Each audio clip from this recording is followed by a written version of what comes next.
Praise the lord. బుధవారము మే 8, 2024.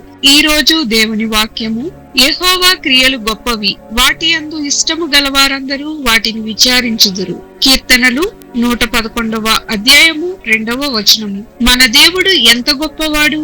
వ్యక్తులను గుర్తించడానికి వేలిముద్రలు చాలా కాలంగా ఉపయోగించబడుతున్నాయి. కానీ నమూనాలను సృష్టించడం ద్వారా వాటిని నకిలీ చేయవచ్చు.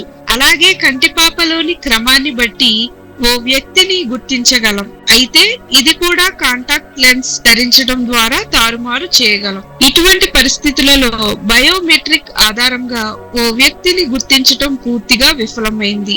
అయితే ప్రతి ఒక్కరికి రక్తనాళాల క్రమంలో ఎంతో భిన్నంగా ఉండి ఎవరూ దాన్ని తారుమారు చేయలేనంతగా ఉంటుంది. మీ ప్రత్యేకమైన వెయిన్ మ్యాప్ రక్తనాళాల క్రమం మీకు మాత్రమే పరిమితమై ఈ భూప్రపంచం అంతటిలోకి మిమ్మల్ని ఎంతో భిన్నంగా ఉంచుతుంది. ఇంత భిన్నంగా మానవులు నిర్మింపబడ్డ రీతిని మనం తలంచినప్పుడు మనలను సృష్టించిన సృష్టికర్త అయిన దేవుని ఆరాధించకుండా ఉండలేము.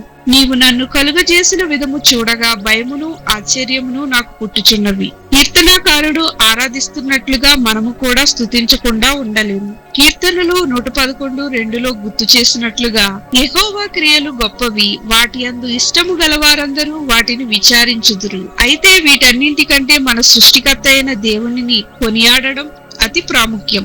దేవుని గొప్ప కార్యాలను కొనియాడుచు ఆయనను మనం ఆరాధించాలి. ఆయన కార్యములు గొప్పవి, అయితే ఆయన మరెంతో మహనీయుడు. ప్రభువా, నీవు మహత్యము గలవాడవు, ఆశ్చర్య కార్యములు చేయువాడవు, నీవే అద్వితీయ దేవుడవు అని కీర్తనాకారుడు ఆరాధిస్తున్నాడు.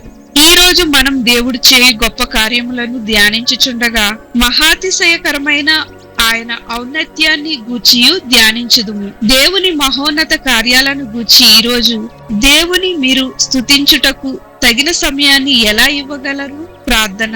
తండ్రి, కేవలం నీ గొప్ప అద్భుత కార్యాలను గూర్చి మాత్రమే అతిశయపడక ఈ గొప్ప అద్భుతమైన సృష్టిని సృష్టించిన నిన్ను గణపరచుటకు నాకు సహాయం చేయమని యేసు నామమున అడుగుచున్నాం తండ్రి.